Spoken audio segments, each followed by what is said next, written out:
What a fantastic weekend of racing it's been here in Zolder, and we're joined by our championship race winners, Matt Halliday and Mike Parisi are with us. And Matt, we'll start with you. It must be very, very satisfying to finally get a win after you've shown pace throughout the season. Yeah, you know, we're at round 2. You know, I think now someone said we're second in the championship. We started this deal so late. So, you know, it's pretty impressive effort by everyone to put this package together so quickly. And, you know, this weekend was all about experience. You know, you needed to really think with your head during the races and before the races with the strategy, and we did everything perfectly. So it's a really nice feeling to, as a team, to achieve all those targets. And Watty, you're a big fan of the 911. You must be pleased to see them take the win. I've actually put my money where my mouth is. I owned one of the babies for 38 years.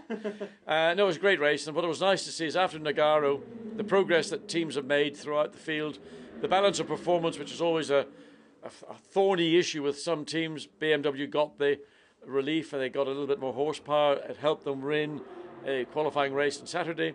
But the venerable 911 came through, got the job done when it mattered. And in difficult conditions, and particularly the start of the championship race this afternoon, did you start on dries? Did you start on wets? Because those that were on wets on the opening laps were all at sea. This doesn't work. Dry tire on a wet tire on a dry track doesn't work. So it came through, and I think the key to the success for Matt and for Mike was that they made their pit stop at the right time.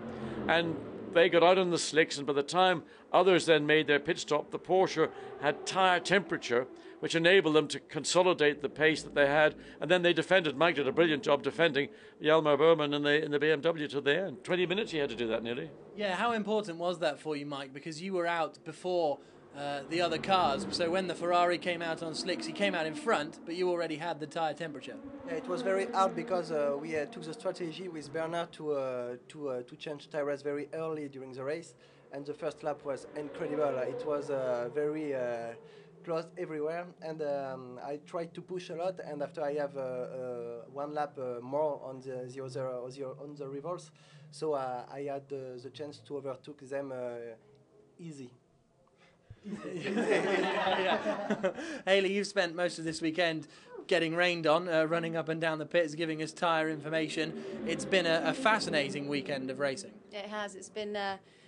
I've used a lot of energy running up and down that pit lane, but it's been fantastic. It's been full of action, great for TV, a bit frustrating maybe for the drivers, but just brilliant racing. So I can't wait to get to Navarra. But guys, how do you think the Porsche is going to compete up against the rest of the marques on the grid that we have in Navarra? Because we know it's a Lamborghini track. How do you think the Porsche is going to stand there? I think, you know, every circuit's, you know, got its pluses and weaknesses, which is what makes this championship so exciting, you know.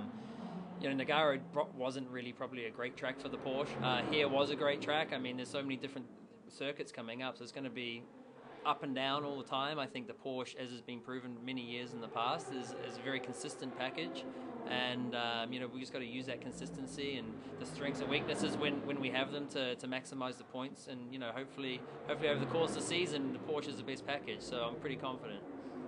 Mike, I just ask you, there's a few weeks until the next round. Are you going to be obviously focusing on the racing, preparing for the next track? Or will you be doing a bit of relaxing as well? No. I think we have a lot of work with Milner Racing Team and the Exim Bank Team China, because we have to improve again the car.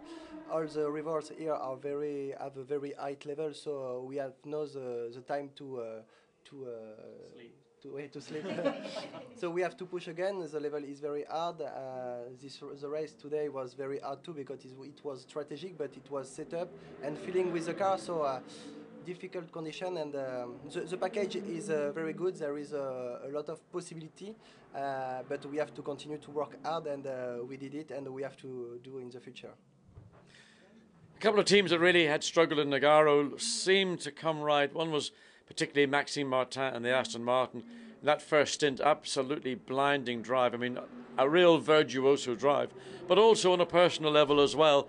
Nice to see the two McLarens, finally the Hexus McLarens MP412Cs, finishing a race and beginning to show some of the potential. Remember, that car is the closest thing you'll ever get to an out-and-out race car in a GT context. And that and the Ferrari 458s really should be dominating, but thank goodness we've got the BOP. But wait and see what happens with the McLaren. On some circuits, that car is just going to be untouchable.